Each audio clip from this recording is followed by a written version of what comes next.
चिन्नौर का धान जिसको जीआई टैग भी मिला है, चिन्नौर चावल, आप चिंता मत करो, धान को भी बोनस दिया जाएगा।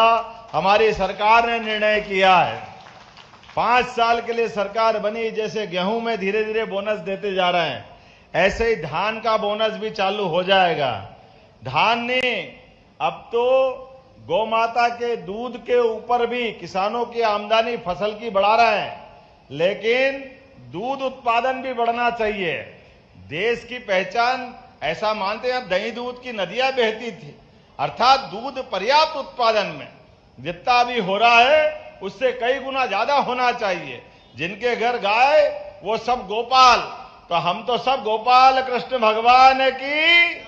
तो आने वाले समय में सभी किसान भाई बहनों के परिवार में जिस प्रकार से बदलते दौर में उनकी आमदनी बढ़ना चाहिए। आपको सबको सावन का महीना लग जाए, 1 साल के 12 महीने हैं, लेकिन 12 महीने में से 11 पता ही नहीं चलते हैं, और सावन का हमारी आधी आबादी को इंतजार रहता है।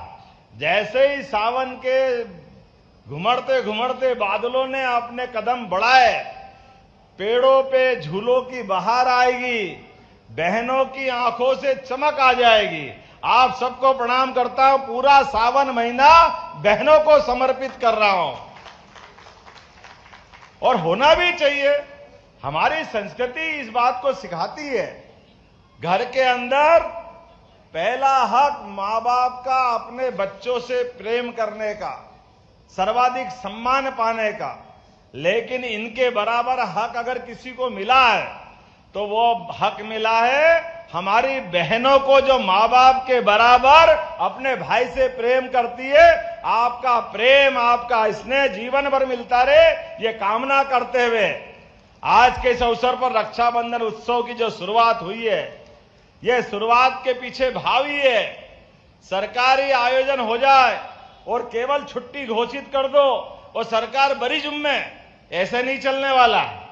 अरे हर उत्सव त्योहार आनंद से मनना चाहिए, सरकार भी भागीदारी रहे, और इन त्योहारों के पीछे छिपी हुई मूल भावना, कोई भी त्योहार हमारे यहां ऐसे ही नहीं बनाया गया।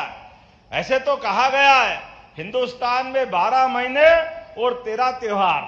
हमारे यहां त्योहार की संस्कृति है, और त्योहार की संस्कृति से संस्कार जोड़े गए। हर एक त्योहार के पीछे प्रकृति के साथ, ईश्वर के आशीर्वाद के साथ, परस्पर भाईचारा बढ़ाने के लिए, एक दूसरे का साथ देने के लिए, एक दूसरे के रिश्ते निभाने के संस्कार छिपे हुए हैं। और इसलिए माननीय सभापति महोदय, मुझे कहते हुए प्रसन्नता है कि हम प्राकृतिक खेती को भी प्रारंभ कर रहे हैं। प्राकृतिक खेती मिशन इस सरकार ने बनाया। प्राकृतिक खेती का अर्थ यह नहीं है कि सारी की सारी जमीन पर किसान प्राकृतिक खेती करे। प्राकृतिक खेती के कई सफल प्रयोग हुए हैं। गुजरात के राज्यपाल देवव्रत जी ने अनेकों प्रयोग किए।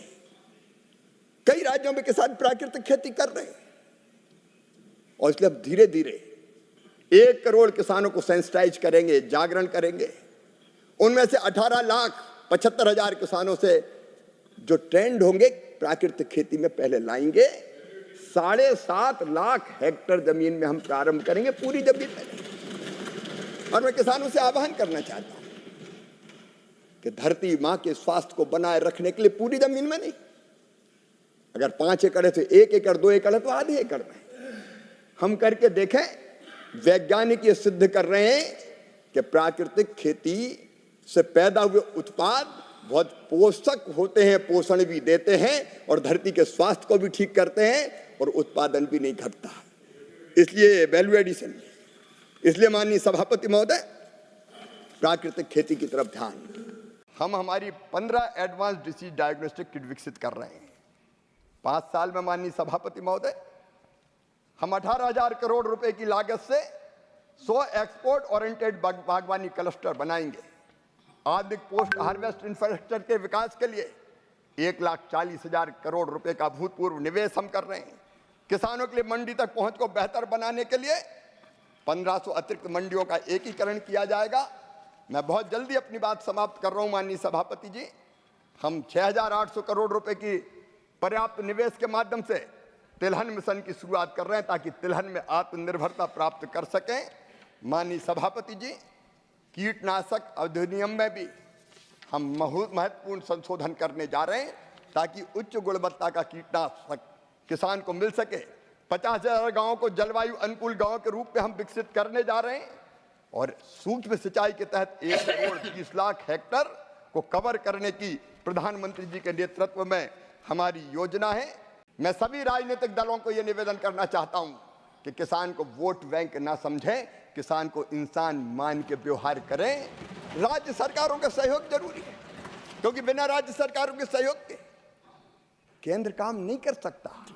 इसलिए जो हमारा फेडरलिज्म, जो हमारा सहकारी संघवाद है, उस भावना का आदर करते हुए मैंने अलग अलग कृषि मंत्रियों को बुलाया। किसी पार्टी के हो, हमने पार्टी का भेद नहीं किया और वहां की कृषि समस्याओं पर चर्चा करके उनका समाधान का प्रयास किया है। हम राज्यों के साथ मिलकर काम करेंगे और माननीय सभापति महोदय, प्रधानमंत्री श्रीमान नरेंद्र मोदी जी का जो विजन है कि आने वाले 2047 तक भारत न केवल अपनी जनता के लिए पोषण युक्त पर्याप्त अन्न, फल और सब्जियां पैदा करेगा, बल्कि दुनिया का फूड बास्केट भी भारत बन के उभरेगा। कृषि में समस्याएं हैं, लेकिन उनका समाधान भी सभापति महोदय, मैं आपके माध्यम से किसानों से हम बात करेंगे, जाके किसान संगठनों से भी बात करेंगे। हम संवाद से समाधान की तरफ बढ़ेंगे और सबको साथ लेके आगे चलेंगे। कौन कहता है कि आसमान में सुराख नहीं होता? एक पत्थर तो तबीयत से उछालो यारो। हम परिश्रम की पराकाष्ठा और प्रयत्नों की परिसीमा करके इस देश की कृषि और किसान के कल्याण में कोई कसर नहीं छोड़ेंगे। बहुत बहुत धन्यवाद।